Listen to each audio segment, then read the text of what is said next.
केंद्रीय मंत्री अरुण जेटली और दिल्ली के मुख्यमंत्री अरविंद केजरीवाल के बीच का मानहानि के मामले में अब हालत कुछ ऐसे बन चुके हैं कि अरविंद केजरीवाल के वकील राम जेठमलानी और अरविंद केजरीवाल ही आमने सामने आ गए हैं। इस पूरे मामले में अब पूर्व केंद्रीय मंत्री कपिल मिश्रा भी कूद पड़े हैं। उन्होंने एक ट्वीट के जरिए इस पूरे मामले को नया मोड़ देने की कोशिश की है। आपने जो ट्वीट किया है उस ट्वीट में आप ये कह रहे हैं कि सारा कुछ बाहर सेटल हो गया है, अब कोर्ट में जो है वो सिर्फ एक औपचारिकता भर रह गया है।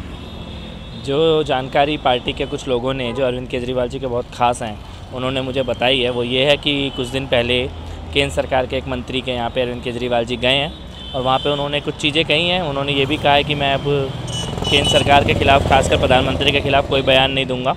और उन्होंने ये भी कहा है कि वो अरुण जेटली से लिखित में माफ़ी मांगने के लिए तैयार हैं।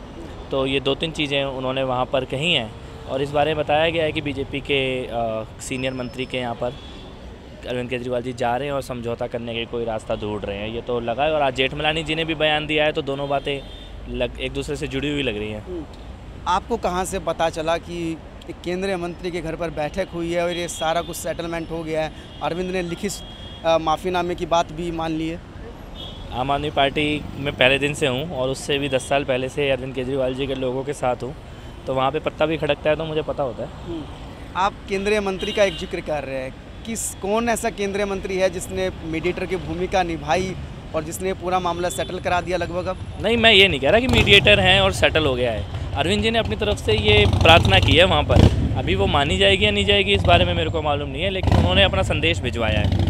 तो यानी जो अब कोर्ट में सब कुछ हुआ है, जो अरविंद केजरीवाल ने इतने बड़े बड़े आरोप अरुण जेटली पर लगाए थे, क्या वो सिर्फ एक राजनीति का हिस्सा था?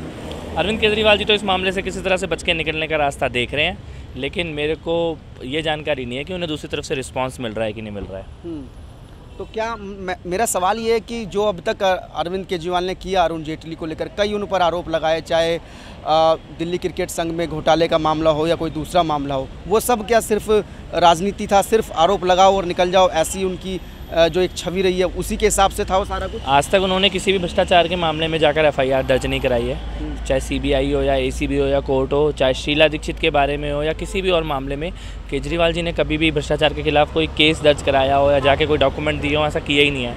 तो बिल्कुल वो उनकी राजनीति है और इस बार जेठमलानी जी तो बता ही रहे हैं, इस बार केजरीवाल जी अपने ही दांव में फंसे हुए हैं। जेठमलानी जी कह रहे हैं मुझे भी धोखा दिया अरविंद केजरीवाल ने। ऐसा कोई सगा नहीं जिसको अरविंद केजरीवाल ने ठगा नहीं। तो बिल्कुल ये थे मेरे साथ कपिल मिश्रा जो इस चीज़ का दावा कर रहे हैं कि अरविंद केजरीवाल बनाम अरुण जेटली के मामले में एक केंद्रीय मंत्री के घर अरविंद केजरीवाल की मुलाकात हुई है और उस मुलाकात में अरविंद केजरीवाल बिना शर्त मानहानि के इस मामले में अरुण जेटली से माफ़ी मांगने को तैयार हो गए हैं। कैमरामैन मनोज कोहली के साथ कुलदीप शर्मा, टोटल न्यूज़।